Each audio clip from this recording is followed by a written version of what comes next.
Ibu.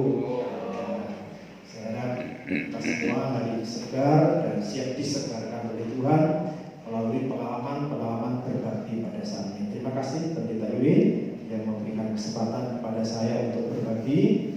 Beberapa waktu yang lalu ketika ini dimulai, karena saya diberi kepercayaan untuk memimpin Gabungan Gereja Baptis Indonesia, istilahnya Gabungan Gereja Baptis Indonesia Badan Pengurus Daerah Jawa Timur 1 dan Bali. Jadi wilayahnya sampai Bali Bapak Ibu.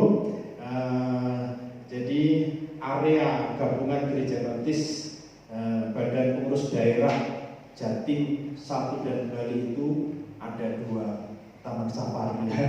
Yang satu di sini, yang satu ada di Bali ya. Puji Tuhan.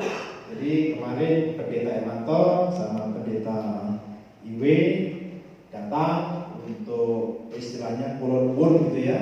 Dan kami sangat senang sekali kalau memang di tempat ini buka sebuah pelayanan di Gereja Baptis ya. Terpujilah nama Tuhan. Saya harap dengan langkah yang pasti itu akan ada pembinaan rohani yang juga lebih pasti, yang bisa membimbing pertumbuhan iman Bapak, Ibu, Saudara semuanya ketika melayani Tuhan melalui Taman Safari ini. Ya, terpujilah nama Tuhan. Saya bertanya kepada Bapak Ibu, inginkah Bapak Ibu hidupnya semakin diperkenan oleh Tuhan? Ada kerinduan itu? Amin ya. Nah, kebenaran firman Tuhan pada hari ini akan terus membawa kita bagaimana hidup kita supaya diperkenan oleh Tuhan. Kita akan perhatikan dulu bagian firman Tuhan yang terdapat di dalam Kejadian pasal 4 ayat 1 sampai ayat yang keempat ya. Saya akan membacakan karena ini menjadi satu dasar perenungan kita pada pagi ini supaya landasannya menjadi jelas. Kita baca terlebih dahulu. Kejadian 4 ayat 1 sampai 4 berbunyi demikian, perihal Kain dan Habil. Kemudian manusia itu bersetubuh dengan Hawa istrinya, dan mengandunglah perempuan itu, lalu melahirkan Kain. Maka kata perempuan itu, aku telah mendapat seorang anak laki-laki yang dengan pertolongan Tuhan. Selanjutnya dilahirkannya lah Habil adik Kain, dan Habil menjadi gembala kambing domba, Kain menjadi petani. Setelah beberapa waktu lamanya, maka Kain mempersembahkan sebagian dari hasil tanah itu kepada Tuhan sebagai korban persembahan. Habil juga mempersembahkan korban persembahan dari anak sulung kambing dombanya, yakni lemak-lemaknya. Maka Tuhan mengindahkan dan korban persembahannya itu ya. Bapak Ibu, ini yang menjadi sebuah perhatian kita bersama-sama pada pagi ini. Apa yang ingin dikatakan oleh Tuhan kepada kita? Saya memberikan judul kebenaran firman Tuhan pada saat ini adalah bukan memberi ya, tapi mempersembahkan yang terbaik ya. Dengan kerinduan saya, Bapak Ibu Saudara semuanya juga bisa mempersembahkan yang terbaik bagi Tuhan melalui kehidupan kita. Nah, teks ini sesungguhnya tidak ada banyak, cukup informasi tentang Kain dan Habil. Tapi kisah ini sudah cukup terkenal. Baik orang Kristen maupun orang Muslim tahu kisah tentang ini. Lalu dalam kisah ini kita semua sudah tahu bahwa Kain dan Habil memberikan persembahan. Persembahan Kain tidak diterima oleh Tuhan, lalu persembahan Habil adiknya itu yang diterima oleh Tuhan. Lalu ketika kita menggali ini, kita akan memperoleh jawaban-jawaban ketika kita menemukan jawaban-jawaban dari bagian-bagian firman Tuhan yang lain.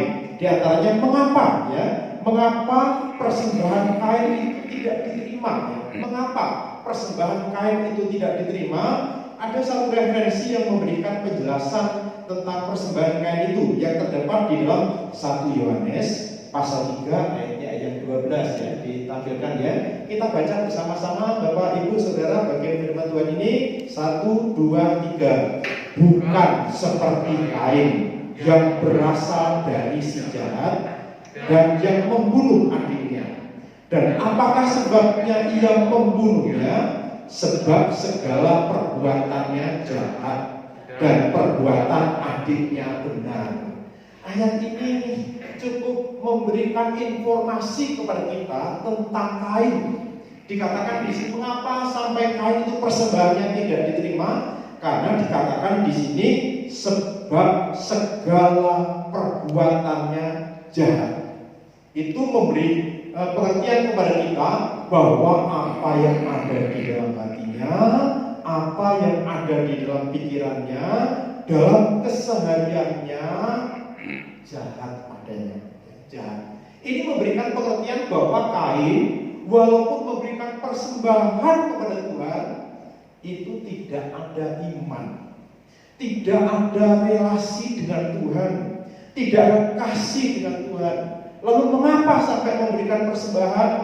Barangkali orang tuanya yang mendorong ini, mengajarkan akan hal ini, tetapi tidak didasari pada sebuah landasan relasi dengan Tuhan, kasih dengan Tuhan yang benar, sehingga apa yang dilakukan tidak diperkenan oleh Tuhan. Lalu berikutnya adalah mengapa persembahan Habil adiknya justru itu yang diperkenan oleh Tuhan. Juga ada referensi dari Ibrani pasal 11 ayat yang keempat. Kita baca bersama-sama saja ya bagian firman Tuhan ini. 1, 2, 3. Karena iman Habil telah mempersembahkan kepada Allah korban yang lebih baik daripada korban Kain. Dengan jalan itu ia memperoleh kesaksian kepadanya bahwa ia benar, karena Allah berkenan akan persembahannya itu, dan karena iman ia masih berbicara sesudah ia mati. Nah, jadi ayat ini memberitahukan kepada kita ya, tentang Habil, adik daripada Kain. Mengapa sampai persembahannya itu diterima? Ada sejumlah alasan. Ayat ini tadi memberitahukan bahwa Kain itu korbannya lebih baik. Ketika lebih baik, ada beberapa bagian firman Tuhan yang sudah kita baca, baik dari 1 Yohanes pasal 3 tadi, dari Ibrani, lalu dari Kejadian tadi. Ada beberapa data-data yang memberikan penjelasan yang cukup kepada kita. Mengapa persembahan Habil ini diperkenan oleh Tuhan? Yang pertama, berdasarkan Ibrani di sini, ketika Habil memberikan persembahan, dia memberikannya didasarkan pada iman. Ini menunjuk bahwa Kain percaya kepada Tuhan, percaya Tuhan ada, dan apa yang dilakukan itu sebagai bentuk pengabdian iman daripada Kain. Itu yang pertama. Lalu yang kedua, dari 1 Yohanes pasal yang ketiga ayat yang ke-12 tadi ya, bagian yang terakhir, kalau Kain itu segala perbuatannya jahat, tapi dikatakan Kain itu benar ya. Ini memberikan pengertian kepada kita bahwa ketika Kain memberikan persembahan kepada Habil memberikan persembahan kepada Tuhan, selain beriman, tapi memiliki gaya hidup yang mengabdi, gaya hidup yang berserah kepada Tuhan, sehingga Alkitab mencatat bahwa hidup Kain benar di hadapan Tuhan. Lalu yang berikutnya adalah mengapa korban Kain itu adalah korban yang lebih baik. Di dalam Kejadian tadi, di dalam Kejadian pasal yang keempat tadi memberikan penjelasan beberapa. Dikatakan di sana bahwa Habil mempersembahkan, saya ulang lagi aja ya, mempersembahkan bahasanya ayat 4 saya baca. Habil juga mempersembahkan korban persembahan dari anak sulung kambing dombanya, yakni lemak-lemaknya. Bapak Ibu, di sini ada anak kalimat yang menjelaskan bahwa persembahan Habil itu lebih baik. Yang pertama-tama menggunakan istilah persembahan dari anak sulung. Konsep di dalam perjanjian lama, anak sulung adalah milik Tuhan. Yang sulung harus dipersembahkan kepada Tuhan. Dalam berbagai macam kisah dalam perjalanan bangsa Israel ketika masuk ke tanah perjanjian, kota pertama, kota yang sulung itu juga harus dipersembahkan kepada Tuhan. Semuanya untuk Tuhan. Nah, jadi kata sulung ini memberikan pengertian kepada kita bahwa Habil memberi yang terbaik, memberi sesuai dengan maksudnya. Lalu dikatakan di situ juga bahwa Habil mempersembahkan dari lemak-lemaknya. Nah, ini kalau di Taman Safari ini ada banyak binatang-binatang. Lalu siapa yang menjadi yang menjadi jagal, saya jagal. Nah, kalau sedang menjaga binatang yang mau dikonsumsikan kepada binatang lain, kalau binatang itu ada banyak lemak, artinya apa Bapak Ibu Saudara ya? Gemuk. Itu gemuk, itu sehat, itu yang terbaik. Nah, jadi Kain juga Habil mempersembahkan itu, yaitu mempersembahkan kambing domba yang sulung dan yang terbaik, yang gemuk, yang terbaik. Nah, ini adalah persembahan daripada Habil. Lalu Bapak Ibu, sesungguhnya pengertian ini pun juga memiliki makna. Saya tadi menuliskan ya, bahwa korban Habil itu sesuai dengan pola Allah tentang korban. Berbagai macam kesalahan, dosa, cara mengatasinya adalah harus ada korban. Ketika Adam dan Hawa jatuh ke dalam dosa, Adam dan Hawa mencoba menutupi kemaluannya itu dengan apa Bapak Ibu Saudara? Dengan daun, ya, dengan daun. Tapi Allah tidak berkenan dengan cara itu. Untuk menutupi kesalahan, untuk menutupi rasa malu itu, Tuhan mengorbankan binatang. Lalu selanjutnya kemaluan dari Adam dan Hawa itu ditutupnya dengan kulit binatang. Ada yang dikorbankan. Dan selanjutnya kita tahu bahwa setiap dosa-dosa, setiap pengampunan yang diberikan di Tuhan itu harus dengan darah, harus ada nyawa yang dikorbankan. Nah, oleh karena itulah persembahan Habil adalah persembahan yang diperkenan. Nah, ketika kita belajar ini sesungguhnya mengarah ke dalam kehidupan kita ya. Tuhan menginginkan supaya kita juga mempersembahkan hidup kita yang terbaik dan yang berkenan di hadapan Tuhan. Lalu firman Tuhan mengajarkan bagaimana supaya kita bisa memberikan persembahan yang terbaik. Dari Roma pasal 12 ayat yang pertama kita baca bersama-sama bagian firman Tuhan ini. 1, 2, 3. Karena itu ini ya. Ya, 1, 2, 3. Karena itu saudara-saudara, demi kemurahan Allah, aku menasihatkan kamu supaya kamu mempersembahkan tubuhmu sebagai persembahan yang hidup, yang kudus, dan yang berkenan kepada Allah. Itu adalah ibadahmu yang sejati. Kain dan Habil telah memberikan persembahan. Persembahan yang diterima adalah persembahan Habil, karena ada persembahan yang lebih baik, ya, lebih baik yang didasarkan pada iman, yang didasarkan pada relasi kasih dengan Tuhan, dan juga ada pola yang sesuai dengan kehendak Tuhan, yaitu korban dengan mencurahkan darah. Lalu kalau kita ingin mempersembahkan hidup yang berkenan, Roma pasal 12 ayat 1 di sini memberikan pengajaran, yaitu supaya kita mempersembahkan hidup kita sebagai persembahan yang hidup. Bapak Ibu, kita lihat di sana gambar dulu ya. Itu gambar mesbah. Gambar mesbah itu memberikan pengertian kepada kita demikian. Kalau orang-orang dalam perjanjian lama, kalau mau mempersembahkan persembahan kepada Tuhan, seperti Kain mempersembahkan anak sulung dari kambing dombanya, maka anak kambing domba itu disembelih. Setelah disembelih, ditaruh di mana? Ditaruh di atas mesbah, lalu dibakar. Ini konsep perjanjian lama.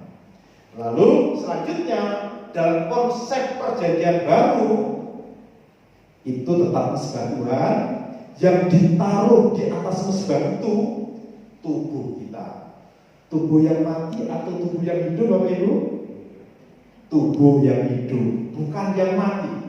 Roma pasal 12 tadi memberikan pengajaran kepada kita supaya kita mempersembahkan tubuh kita. Tubuh yang hidup ya, tubuh yang hidup, bukan tubuh yang mati ya. Tubuh yang hidup dikatakan di sana ada beberapa ya.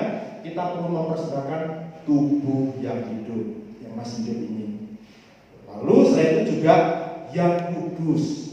Kalau kayak tadi segala yang jahat, tapi Tuhan mengajarkan kepada kita supaya tubuh kita yang kudus, yang berkenan. Ini mengarah kepada pola-pola hidup yang benar di hadapan Tuhan. Ya.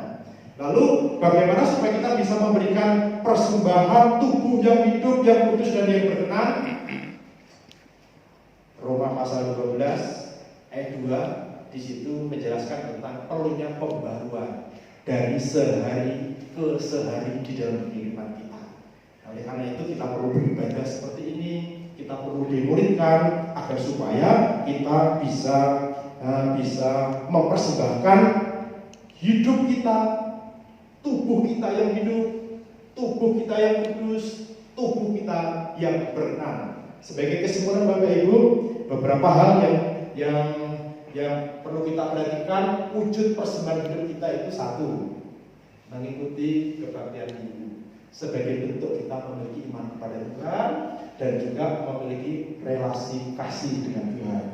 Saya tidak tahu ya Bapak Ibu Saudara ketika bekerja di sini itu pulang ke rumah masing-masing atau ada mes di sini, saya tidak tahu. Tapi yang jelas tugas yang ada di sini menuntut kerja keras, dan kerja keras itu harus tetap ditopang dengan relasi dengan Tuhan.